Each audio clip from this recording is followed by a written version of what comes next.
Paalala lang sa mga congressman ha, paalala lang, nagbigay na po ang Iglesia ni Cristo ng kanilang statement na ang lahat, confirmed daw po ito ang lahat ng mga congressman na pipirma ng yes sa impeachment ni VP Sara Duterte dyan sa Kongreso na alam naman natin na ginagawa lang yan for political harassment dahil daw ayaw nilang makalaban si Inday Sara sa 2028 election para hindi manalo si Inday Sara o hindi na makatakbo sa any position dahil alam nila na mas matindi ito si Inday Sara kay Pangulong Duterte ha. Alam na alam ito dyan sa Davao City na pag si Inday Sara ang mayor, kung mahigpit si Pangulong Duterte, triple daw yung higpit nito ni Inday Sara. And if Pangulong Duterte anti-corruption, ito si Inday Sara will go after each and every one dyan sa Kongreso, sa DPWH at sa iba't ibang mga ahensya ng gobyerno. She will go after tong mga hayop ng mga demonyong mga kurakot na ito. Kaya takot at takot sila And kung naging mahigpit si Pangulong Duterte sa komunistang NPA, actually mahigpit si Pangulong Duterte. Nung una, makakaliwa man siya. Oo, pero nung una, inilagay nga niya yan sila Ridon, yung sila Ridon ng mga demonyo. At yung ibang mga left-leaning na mga na mga maiingay o nilagay niya sa gobyerno sakaling makatulong para lang wala kayong masabi. Baka sabihin nyo naman masyadong madamot. Yun, nilagay niya doon. Ano nangyari? Yun, nagsipagpalpakan ng mga putang ina niyan. Palpak ang mga hayop na mga makakaliwa na yan. Tinanggal dahil sa corruption. Mantakin mo, meron pa nga silang inilagay sa may NFA. Mantakin mo, pagka nagkakaroon ng operasyon ng military, diyan sa bundok, nandoon yung mga sako ng bigas ng NFA. Putang ina niyan. Tarantado talaga So kita nyo si Inday Sara, hindi ba kahit Vice President pa lang siya, hinihingi niya yung posisyon ng defense. So maging either Defense Secretary or maging DND or any or National Security Council, NSC. Gusto niya talaga makuha yan. Kaya makikita mo, di ba, kumuhumingi siya ng confidential funds para sa paglaban sa insurhensya, hindi ma-recruit yung mga kabataan sa eskwelahan. Hindi ma-recruit ng mga hayop na mga NPA na yan. Vice President pa lang siya di ba? Kaya nga ngayon, kung makikita ninyo yung mga gigil na gigil kay Inday Sara, yung mga puros mga makakaliwa, wala ka na makikitang iba. Puros mga makakaliwa at saka mga makawatan dyan sa Kongreso. Di umano.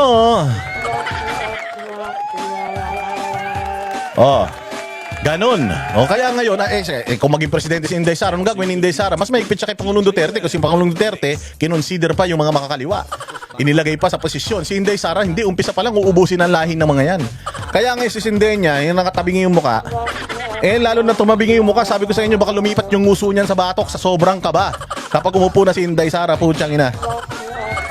Yari sila lahat. Kaya nagsalita ang Iglesia ni Cristo, mga bossing. Nagsalita ang Iglesia ni Cristo at sinabi nila na kahit daw hanggang sa third generation netong mga hudas na mga congressman na ito na pipirma diyan sa impeachment ni VP Sara ay hindi nila susuportahan. Alam nyo naman, parang kay OJC, buong Pilipinas, meron yan hanggang sa ibang bansa. Hindi lang dito ibang bansa. So imagine gaano kalaki ang mga boto na mawawala sa kanilang mga distrito. Lahat ng distrito sa Pilipinas may mga iglesia, kapatid na Iglesia ni Cristo. At kapag sinabi ng pamunuan ng iglesia na wag suportahan yan, maniwala kayo, hindi talaga susuportahan ng mga obedient na mga membro ng INC na kapatiran dyan. Same goes with SMNI. So aabangan natin ngayon, mga bossing, kung sino-sino ang mga buwaka ng inang mga congressman ang pipirma dito na magye-yes dyan sa ni Inday Sara. Magye-yes sa kanilang sa kanyang impeachment. At ilalathala natin ang mga pangalan, mga distrito ng mga yan at mananawagan tayo sa buong mundo. Sa buong mundo, mananawagan tayo na itong mga congressman na ito, sigurado bayad yan. Bayad yan. Hindi ka naman boboto sa impeachment kung alam mong hindi ka kung wala kang kasalanan at kung hindi ka napangakuha ng pera. Sinabi na nga ni Amy Marcos at saka sinabi na nga ni Libiste, sinabi na ni Erice, sinabi na ni Chanco, sinabi na ni Barzaga na nagkakaanuhan daw diyan, nagkakaalukan ito si Charis. Ang pasimuno ng ng kakatkungan diyan sa Kongreso ngayon Nagkakaanuhan daw dyan at ang ginagamit nilang pang blackmail hostage mga bossing ay pondo na para sa mga distrito ninyo. Huwag ninyong sabihin na okay lang bumoto yung congressman ko ng impeachment, at least busog yung distrito ko. Tanungin mo sarili mo kung busog ba talaga yung distrito mo o busog yung congressman sa distrito nyo. Di ba? Tapos nagsalita pa ang PDP. Bilang ang PDP ang nakikita natin na isa sa sobrang galit ng mga Pilipino mga bossing, yung PDP, mukhang yan yung magiging isa sa pinakamalakas na partido sa 2028 elections, presidential elections yan, national elections yan. Alam naman natin kapag eleksyon, magsisipaglipatan yung mga putang ng mga butterfly na yan. Yung mga banat ng banat sa mga Duterte, kapag Duterte na ang nangunguna at nasa malakas na posisyon, ay ano na sila, magsisilipatan na yan. At hindi daw sila tatanggapin kahit na sino, mga pamilya nila hindi daw tatanggapin ng PDP kapag nagsilipatan sila. Ganyan kasi nung panahon ni Pangulong Duterte, lahat nagsilipatan sa PDP, tapos bago siyang mawala, nagsilipatan sa mga partido ng mga kawatan.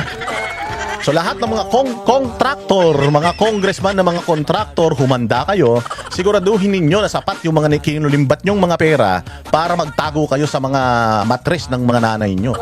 Tandaan yan, hindi natin mapipigilan, hindi ninyo mapipigilan ang Inday Sara na magiging presidente. Makalusot man siya dito sa Congress, yung impeachment na yan, sisiguraduhin ng Senado na hindi na yan lulusot dyan. May ugong-ugong din sa Senado na parang nagkakabrasuhan din daw dyan. Kasi nga, matagal nang namayani si Tito Soto. Sa puro katarantaduhan din naman ang pinagagawa, di umano. Kaya dapat nang palitan yan. Tama lang na mapalitan yan. Imaginein mo, magiging presiding judge dyan sa impeachment, tapos wala namang alam sa batas. Yung mismong utos na ng Supreme Court na ang forthwith ay hindi yan kinaumagahan. Depende sa inyo yan. Pero kinukontra pa rin niya. Korte Suprema na yun, hindi naman abogado yung kupal na yan. Alam mo, achiche, bulagaan lang naman ang alam ng ulol na yan. Tapos, yan na magiging yan na pag nagsabi ka ng objection, Your Honor. Paano niya ma-distinguish kung yung objection valid or not? Hindi naman siya abogado, alam sa batas yung kupal na yan. Di ba? Ito pa Ito pa isa, sinasabi pa nito ni Ridon na malaking butas ng ilong.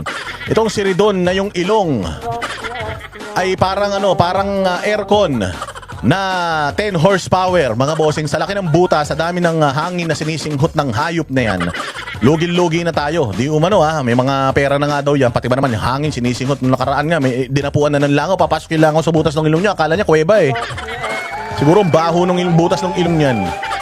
Kaya nilalangaw. Buhay pa nilalangaw na ang sabi nito ni Ridon, ito daw impeachment kay VP Sara, hindi daw masasabi na political. Gago, kung hindi masasabi na political yan, ba't dinala nyo sa Congress, dinala nyo sa impeachment? Kung hindi political yan, hindi nyo yan dadalhin sa isang political na venue. Ano ba yung Congress at Senate? Di ba political yan? Bakit? Pag na-convict ba si Inday Sara sa Senate, sa impeachment court, makakukulong ba siya? Hindi naman. Hindi lang siya makakatakbo sa mga any position in the government. Ano ibig sabihin? Edi politika yan, ulul. Kung hindi politika yan, di magsampa na kayo ng mga kaso sa korte, kung saan-saan. Bakit dyan kayo, tas puro pa kayo live? Kung talagang hindi political yan, di sana yung Committee on Justice investigation hearing, kung ano man tawag nyo dun sa palabas na yun, di sana ginawa nyo dun, hindi kayo nag-live, di ba? Di sana ginawa nyo executive yan, kayo lang mga ulol naglolokohan, di ba? Hindi. The fact na ginawa nyo yung live, ginatasan nyo ng ginatasan para masira si Inday Sara, di political yan, tanga.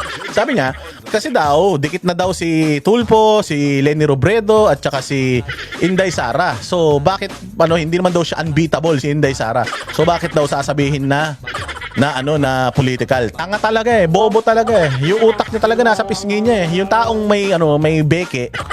Itong si Ridon Beke, mga bossing, wala talagang utak political yan. Dinilan nyo ang buti sana kung sa korte nyo isinampan yung mga kaso na yun, hindi naman. Isinampan nyo sa political na korte, di political yan, ogag. Di ba?